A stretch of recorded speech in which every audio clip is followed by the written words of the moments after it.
অহা 7 তাৰিখে আমাৰ অসমত পঞ্চায়ত ইলেকশ্যনৰ দ্বিতীয় পৰ্যায় অনুষ্ঠিত হ'ব।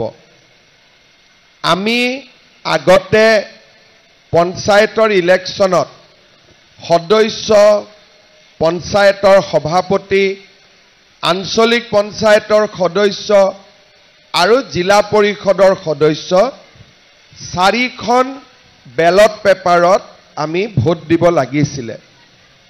এইবাৰ চৰকাৰে নিয়মৰ পৰিৱৰ্তন কৰিছে আৰু এইবাৰ আমাৰ 3খন বেলট পেপাৰ থাকিব। এখন গাঁও সভাৰ সদস্যৰ কাৰণে, এখন আঞ্চলিক পঞ্চায়তৰ সদস্যৰ কাৰণে আৰু এখন জিলা পৰিষদৰ সদস্যৰ কাৰণে। লোকসভা আৰু বিধানসভাত আমি মেচিনত ভোট দিওঁ, কিন্তু পঞ্চায়ত ইলেকশ্যনত যেহেতু 3খনকৈ বেলট পেপাৰ থাকে, সেইবাবে মেচিনত ইলেকশ্যন পতা সম্ভৱ নহয় আৰু সেইকাৰণে আমি বেলট পেপাৰত পঞ্চায়ত ইলেকশ্যন অনুষ্ঠিত কৰোঁ। গাঁও পঞ্চায়তৰ সভাপতি আমাক লাগিব।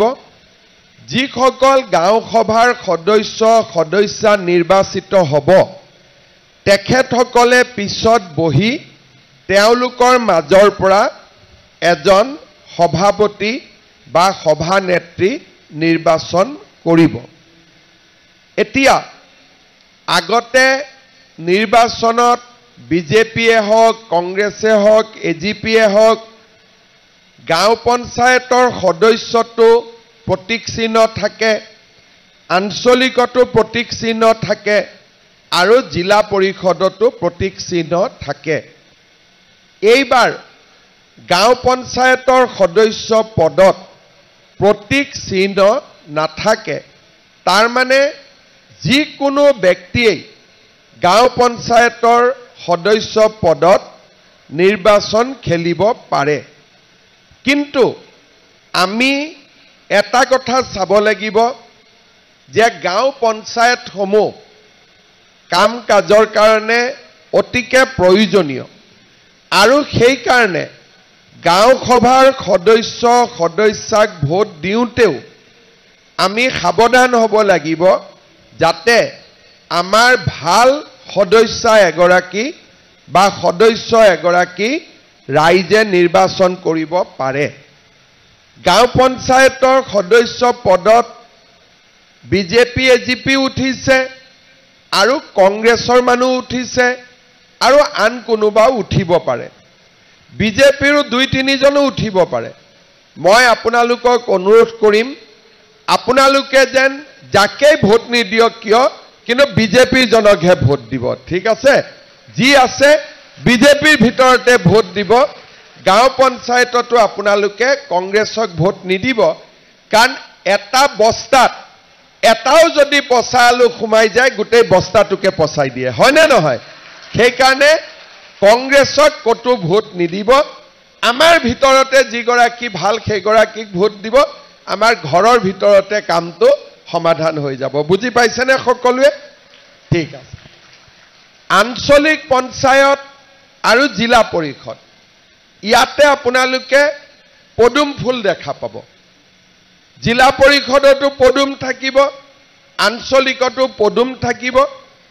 এজিপিৰো গড়ল আৰু ধাৰাপুৰত এজিপি বা এই ধৰণে আমি ভগাই মিলাই লৈছোঁ, কিন্তু আমাৰ কাহিকুছিত 2টাই পদুম ফুলৰ ছবিতে আমাৰ প্ৰাৰ্থী আছে।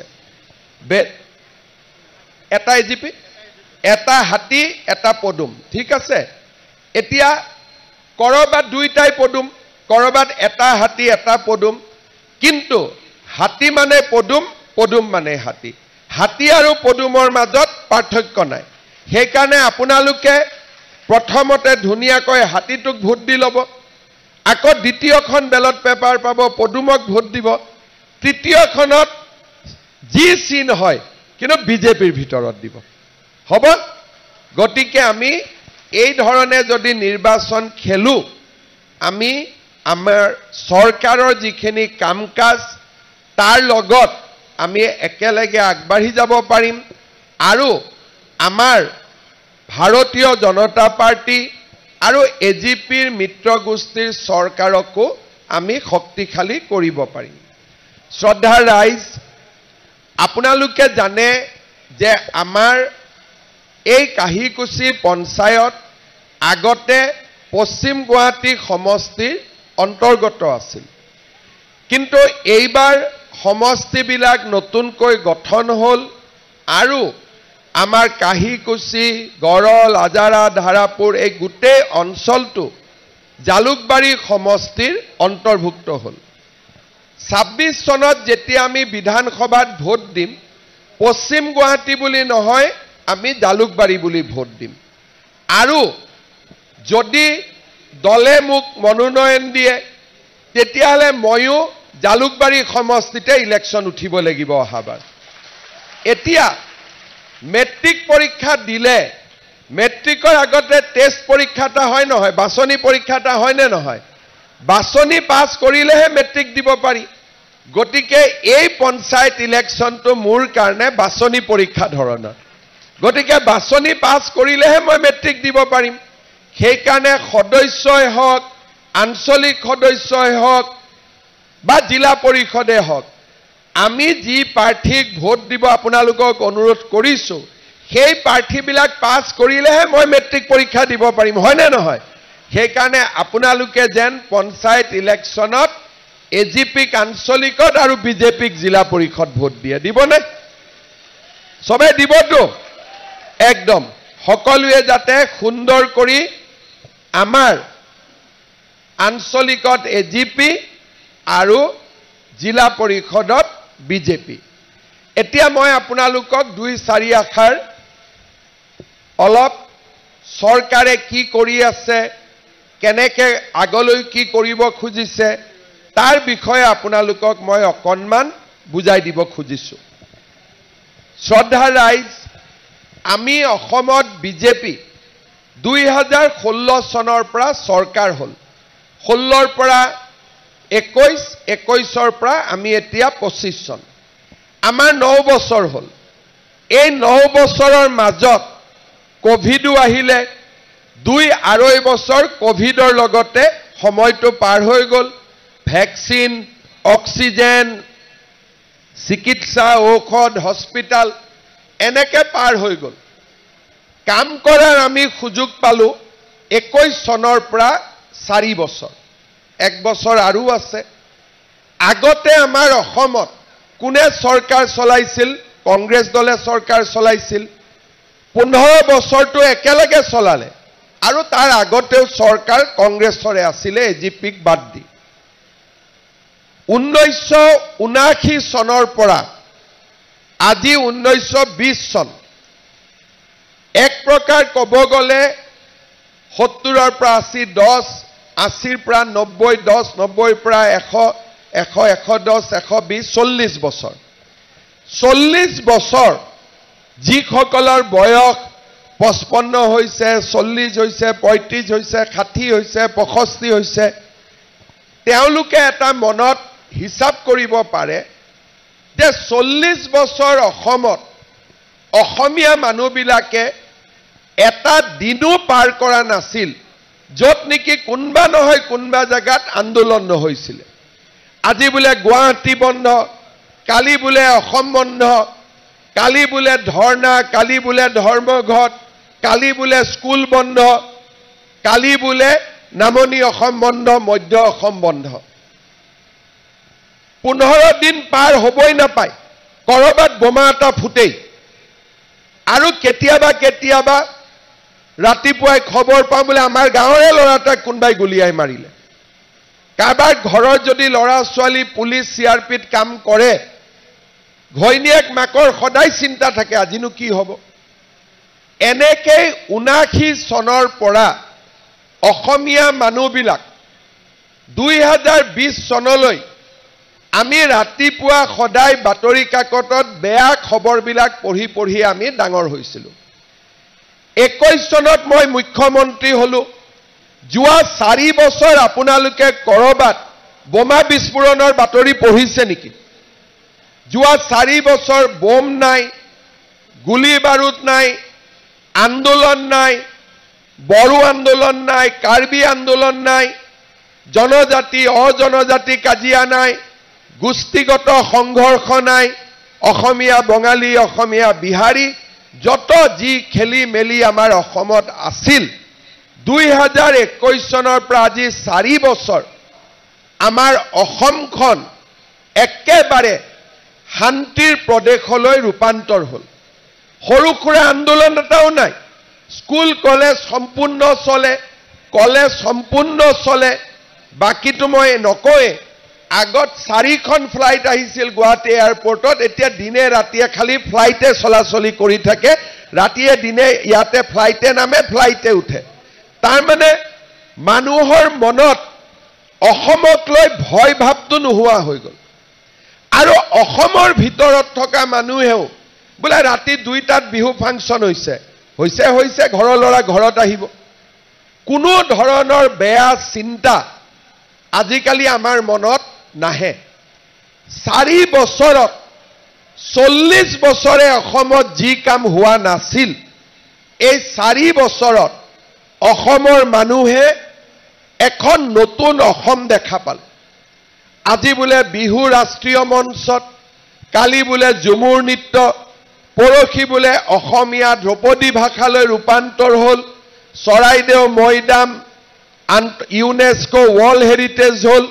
বোলে আজি ৰাষ্ট্ৰপতি আহিছে, ৰাতি কাজিৰঙাত আছে, প্ৰধানমন্ত্ৰী আহিছে, ৰাতি কাজিৰঙাত আছে, ভূটানৰ ৰজা আছে, কাজিৰঙাত আছে।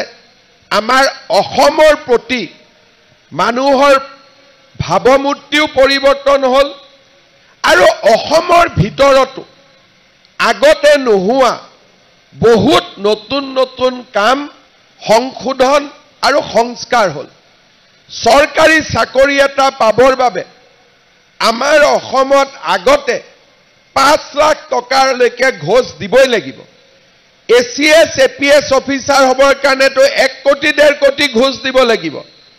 অংগনবাদী চাকৰি এটা কৰিবৰ কাৰণেও ৰাজনৈতিক নেতাৰ পিছত ঘূৰিব লাগিব, তাতো টকা পইচা খাব লাগিব। মই মুখ্যমন্ত্ৰী হলো, 1.5 লাখ অসমীয়া ল'ৰা ছোৱালীয়ে চাকৰি পালে। মই যদি 1 লাখ টকাকৈ ললোহেঁতেন, মোৰ ঘৰত 1500 কোটি টকা জমা হ'লহেঁতেন। আজি টকা বাদ দিয়ক, চাকৰি নামত অসমত মানুহে তামোল পাণ এখনো খাব সাহ নকৰে। এতিয়া চাকৰি কোনে পায়? বোলে পাণ দোকানী ল'ৰা, বোলে মাকে বজাৰত চব্জি বেপাৰ কৰিছে তাৰ ল'ৰা ছোৱালী, ঠেলা চালকৰ ল'ৰা। আজি আমাৰ অসমখন দুখীয়া, দৰিদ্ৰ, নিম্ন মধ্যবিত্ত আৰু মধ্যবিত্ত সমাজে আজি টকা পইচা নিদিয়াকৈও চাকৰি পাব পাৰে। ইয়াৰ ফলত লাভ হৈছে কি? আগতে মাকে কয় বাবা স্কুলত যা, স্কুলত গৈনো কি হ'ব, পঢ়ি চাকৰি পাব নেকি? উল্টাই লৰাই মাককে কয় বোলে মা কলেজত যাচোন, বোলে মা কলেজত গৈ কি লাভ হ'ব, চাকৰি পাব নেকি? তোমাৰ পইচা আছে চাকৰি মোক লৈ দিবৰ কাৰণে? এতিয়াতো সেইবোৰ নুখুধে, বোলে যা ভালকৈ পঢ়, মামা আছে চাকৰি পাই যাব। আজি মাক বাপেকেও ল'ৰা ছোৱালীক স্কুলত পঠাব পাৰে যে আমাৰ অসমত এতিয়া টকা পইচাৰ কথা নাই, পঢ় যদি চাকৰি পাবি। আজিৰ পৰা 10 বছৰ আগতে কোনোবাই এই কথা সপোনতো ভাবিব পাৰিছিল নেকি? আপোনালোকে এবাৰ চিন্তা কৰক। কংগ্ৰেছৰ মানুহবিলাকে যিমান ডাঙৰ ডাঙৰ ঘৰ বনাইছে, গাড়ী কিনিছে, সব চাকৰি নামত কালেকশ্যন কৰা টকা। আৰু লৰাই টকা দিয়ে, টকা দিলেও যে চাকৰি পাব গ্যাৰেণ্টি নাই। আকৌ টকাকেইটা ঘূৰাই নিবৰ কাৰণে 5 বছৰ তেওঁৰ ঘৰত গৈ থাকিব লাগে। এনেকুৱা কিমান উদাহৰণ আমাৰ অসমত আছে। আজি আমাৰ অসম পৰিৱৰ্তন হৈছে। ৰাস্তা ঘাট, স্কুল কলেজ, অংগনবাদী কেন্দ্ৰ, গাঁৱৰ নামঘৰসমূহ। আগত কোনো চৰকাৰে গাঁৱৰ নামঘৰত পইচা নিদিছিল। MLA MPয়ে কিবা এটা দিলে যদি দিলে। এই বছৰে যোৱা ফেব্ৰুৱাৰী মাহত মই 25,000 নামঘৰক 3 লাখকৈ টকা দিছো, এটা দুটা নহয়। মন্দিৰ, নামঘৰ, মহাপুৰুষ শংকৰদেৱৰ জন্মভূমি, দামোদৰদেৱৰ জন্মভূমি, মাধৱদেৱৰ জন্মভূমি, যিবিলাক কাম অসমত আগত কেতিয়াও হোৱা নাছিল, আজি আমাৰ ৰাজ্যখনলৈ পৰিৱৰ্তন আহিছে। আগতে ৰেচন কাৰ্ড কোনে বিচাৰিছিল? অসমীয়া মানুহে ৰেচন কাৰ্ড নালাগে, অকল বাংলাদেশীক ৰেচন কাৰ্ড লাগে, যাতে কোনোবাই বিদেশী বুলি ক'লে ৰেচন কাৰ্ডখন দিব পাৰে। এতিয়া ৰেচন কাৰ্ডত আমি বিনামূলীয়া চাউল পাওঁ। ৰেচন কাৰ্ডখন দেখুৱালে আয়ুষ্মান ভাৰত, আয়ুষ্মান অসম 5 লাখ টকালৈকে বিনামূলীয়া চিকিৎসা হয়। এইবাৰ আমি ঠিক কৰিছোঁ, কলেজত চৰকাৰে বিনামূলীয়া এডমিশ্যন দিয়ে। এডমিশ্যন লওঁতে প্ৰিন্সিপালবিলাকে কয় ইনকাম চাৰ্টিফিকেট লাগিব। গাঁওবুঢ়া, মৌজাদাৰ, পঞ্চায়ত তাতো টকা পইচা দিব লাগে। এইবাৰ মই ঠিক কৰিছোঁ যে ৰেচন কাৰ্ডখন দিলেই কলেজত বিনামূলীয়া এডমিশ্যন হ'ব, কোনো চাৰ্টিফিকেট আমাক নালাগে। শ্ৰদ্ধাৰ ৰাইজ, আমাৰ প্ৰধানমন্ত্ৰী আৱাস যোজনাৰ ঘৰ আগতে জিঅ' টেগিং কৰিব পইচা দিব লাগিছিল, এতিয়া জীৱিকা সখী বাইদেউসকলে জিঅ' টেগিং কৰি দিয়ে। 10 মে'ৰ পৰা মই নিয়ম কৰিছোঁ 30 দিন নিজৰ জিঅ' টেগিং নিজে কৰিব পাৰিব, বেলেগৰ সহায় ল'ব নালাগে। এতিয়া চাউল হ'ল, এডমিশ্যন হ'ল, জিঅ' টেগিং হ'ল, অৰুণোদয় আঁচনি 1250 টকা আমি মাহত পাওঁ। ঘৰখন চলোৱাৰ কষ্ট বহুতখিনি আমাৰ কমি যায়। আমাৰ সমষ্টিত বা আন জাগাত 40,000 এটা সমষ্টিৰ পৰিয়ালক আমি অৰুণোদয় দিছোঁ। ইলেকশ্যনৰ পিছত আমাৰ ইয়াতো যি দুখীয়া মানুহে অৰুণোদয় পোৱা নাই, সকলোকে মই অৰুণোদয় পোৱাৰ ব্যৱস্থা কৰি দিম। আপোনালোকে ঘৰতে অৰুণোদয় পাই যাব, চিন্তা কৰিবলগীয়াও নাই। 4,000 5,000 যি এক্সট্ৰা লাগে মই দি, যিখিনি দুখীয়া বা নিম্ন মধ্যবিত্ত মানুহে পোৱা নাই আমি পোৱাৰ ব্যৱস্থা কৰি দিম। অৰুণোদয় পালোঁ, বিনামূলীয়া চাউল পালোঁ, কলেজত এডমিশ্যন হ'ল। 1 অক্টোবৰৰ পৰা ৰেচন কাৰ্ডত চাউলৰ লগতে আমি ৰাইজক নিমখ, চেনি, দালি এই 3টা বস্তু আমি বজাৰতকৈ 30 টকা কেজি আমি কম দামত দিম। বজাৰত যদি 90 টকা চেনি হয়, ৰেচন কাৰ্ডত আপোনালোকে 60 টকাত পাব। বজাৰত যদি দালি 100 টকা হয়, ৰেচন কাৰ্ডত আপোনালোকে 70 টকা পাব। গেছৰ চিলিণ্ডাৰৰ দাম কিমান? 950 নে 1000? 1000। অহা 1 অক্টোবৰৰ পৰা মই আপোনালোকক ৰেচন কাৰ্ডৰ 1 অক্টোবৰৰ পৰা গেছৰ চিলিণ্ডাৰ মই আপোনালোকক 650 টকাত দি দিম। 650 টকাত গেছৰ চিলিণ্ডাৰ পাব। প্ৰধানমন্ত্ৰী উজ্জ্বলা যোজনাৰ কাৰ্ড কাৰ কাৰ আছে? গেছৰ কাৰ্ড। যাৰ উজ্জ্বলা গেছৰ কাৰ্ড আছে তেওঁলোকে গেছ 250 টকাত পাব। ভাল হ'বনে বেয়া হ'ব? তাৰ মানে এতিয়া আপোনালোকে হিচাপ কৰক, ঘৰখনৰ ৰাইজৰ লাভটোতো হৈয়ে আছে। ৰাস্তা হৈছে, ফ্লাইঅভাৰ হৈছে, স্কুল হৈছে, কলেজ হৈছে, মেডিকেল কলেজ হৈছে, ৰাইজৰ কামটো হৈ আছে। লগতে আমাৰ নিজৰ কাম কিমান হৈছে? চাউল কেইটা কিনিব নালাগে, দালি, তেল, নিমখ, গেছ কম দামত পাম। অৰুণোদয় পালোঁ 1250 টকা। কলেজত ল'ৰা ছোৱালীক এডমিশ্যন দিব নালাগে। আৰু ছোৱালী যদি কলেজত পঢ়িছে তাৰো খৰচ নিযুত মইনা চৰকাৰে দি আছে। তাৰমানে এটা পৰিয়ালত যদি হিচাপ কৰে, যাৰ ঘৰত 3টা ল'ৰা ছোৱালী কলেজত পঢ়ে তাৰতো লম্বা, কিন্তু যদি এজন ল'ৰা ছোৱালীও কলেজত পঢ়ে, এই গোটেই আঁচনিবিলাক লৈ চৰকাৰে 2,000 টকাৰ পৰা 2,500 টকা আজি আপোনালোকৰ কষ্ট কমাই দিছে। 1 এপ্ৰিলৰ পৰা ইলেক্ট্ৰিচিটিৰ দামো আমি 1 টকা কমাই দিছোঁ। এইবাৰ বিলত আপোনালোকে দেখা পাব। অক্টোবৰ মাহত পাৰিলে মই আৰু 50 পইচা 1 টকা আৰু ইলেক্ট্ৰিচিটিৰ দাম কমাই দিম।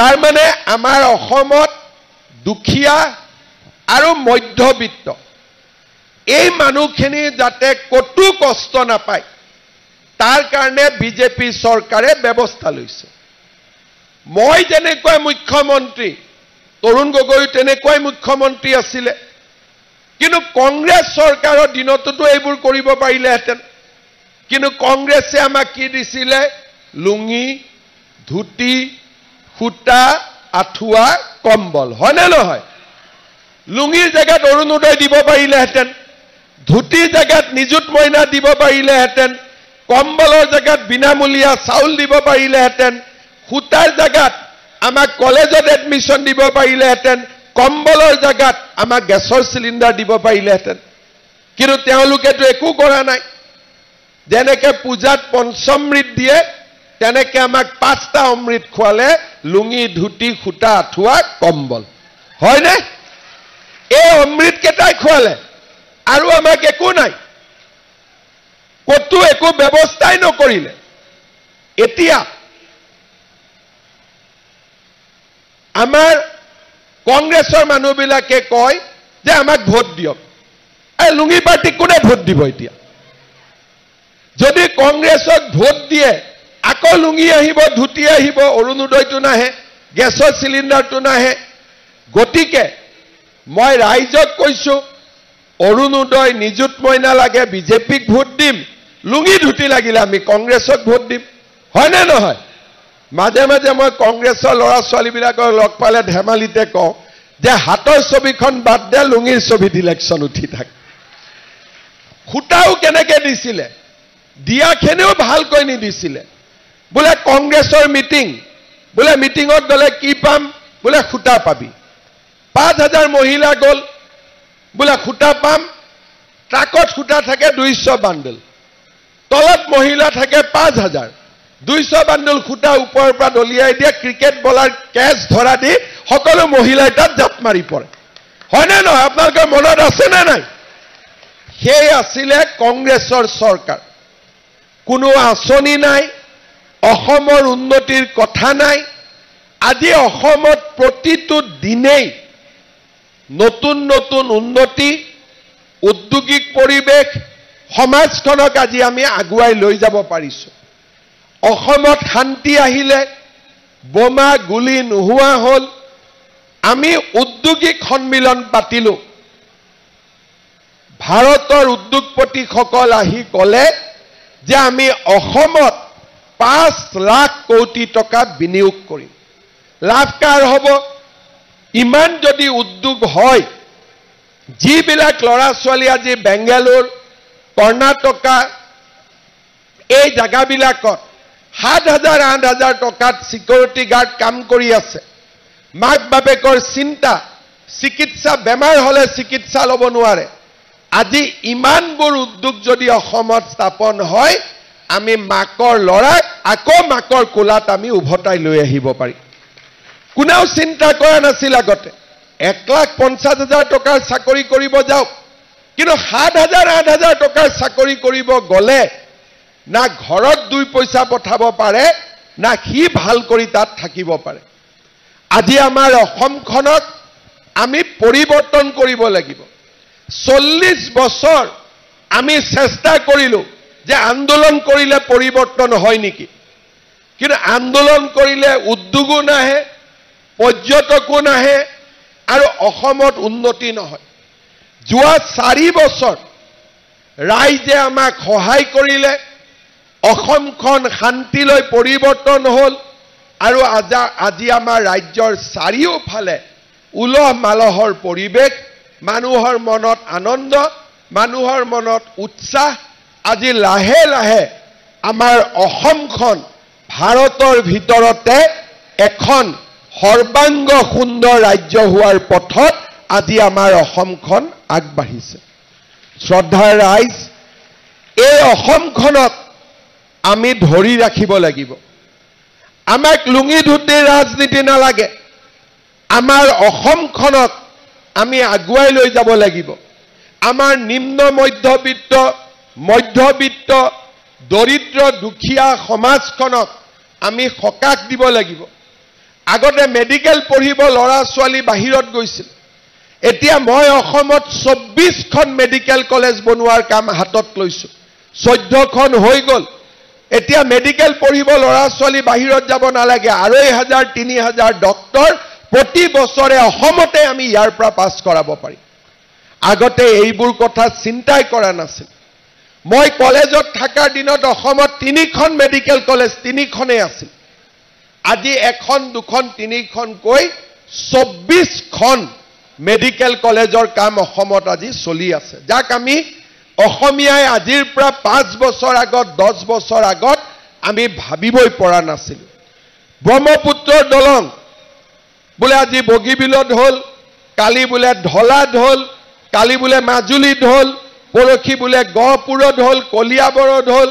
নগাঁও মৰিগাঁৱত হ'ল নাৰেংগী কুৰুৱাত হ'ল গুৱাহাটী উত্তৰ গুৱাহাটীত হ'ল খৰাইঘাট হ'ল আমাৰ ঘৰৰ কাষতে শুৱালকুছি পলাশবাৰীটো ব্ৰহ্মপুত্ৰৰ দলং হ'ল আগতে মানুহে এইবোৰ চিন্তাই কৰিব পৰা নাছিল আজি আমাৰ ৰাজ্যখনলৈ এটা ভাবিব নোৱাৰা পৰিৱৰ্তন আহিল এই পৰিৱৰ্তন আমি ধৰি ৰাখিব লাগিব আৰু আমাৰ অসমখনক আগুৱাই লৈ যাব লাগিব শ্ৰদ্ধাৰ ৰাইজ এই অঞ্চলটোৰ ৰাইজৰ যিমান অভাৱ অভিযোগ সমস্যা আছে সকলো সুন্দৰভাৱে সমাধান হ'ব আৰু আমি আমাৰ অঞ্চলটোক আগুৱাই লৈ গৈ থাকিম মই এটা উদাহৰণ দিছো আগতে ব্ৰহ্মপুত্ৰৰ দলং পাৰ হলে সেইফালে একোৱেই নাছিলে এতিয়া ব্ৰহ্মপুত্ৰৰ দলং পাৰ হলে ডিসি অফিসও দেখা পাব IITও দেখা পাব সেইফালে এইমসও দেখা পাব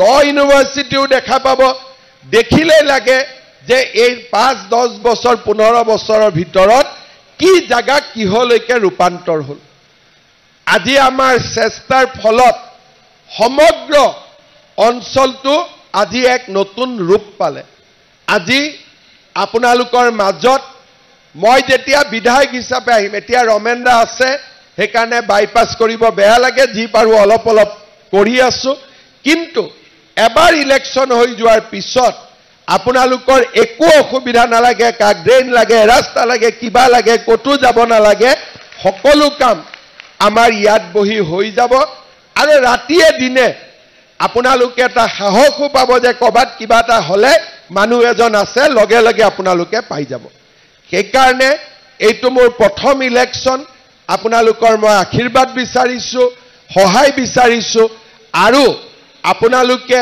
আশীৰ্বাদ কৰক যাতে বিজেপি আৰু এজিপি দল ইয়াত বিজয়ী হ'ব পাৰে আমাৰ এই জিলা পৰিষদৰ নাম দীপৰ বিল জিলা পৰিষদ গিৰিজা মেধি বাইদেউ আমাৰ দলৰ হৈ ইলেকশনত উঠিছে হয়নে দিয়ক বাইদেউ গামোচা দিব দিয়ক জিকিব নে নাই বাইদেউ জিকিব নাই সবে ভোট দিব সবে দিয়াত আছে নে নাই পুৰা ডাঙৰ কৰি কক দিব নে নাই বাইদেউ চিনটো কি বাইদেউ চিনটো কি বাস তাৰ পিছত আমাৰ কাহিকুচি আঞ্চলিক পঞ্চায়ত শ্ৰীমতী গংগা চৌধুৰী বাইদেউ চিনটো কি এটা আপোনালোকৰ কিন্তু কষ্ট আছে এখনত পদুম বিচাৰিব লাগিব এখনত হাতী আৰু এখনত নিজৰ সদস্যৰ চিনটো হয়নে জিকিব নে নাই বাইদেউ জিকিব 100% জিকিব বঢ়িয়া তাৰ মানে হাতী মানে পদুম পদুম মানে হাতী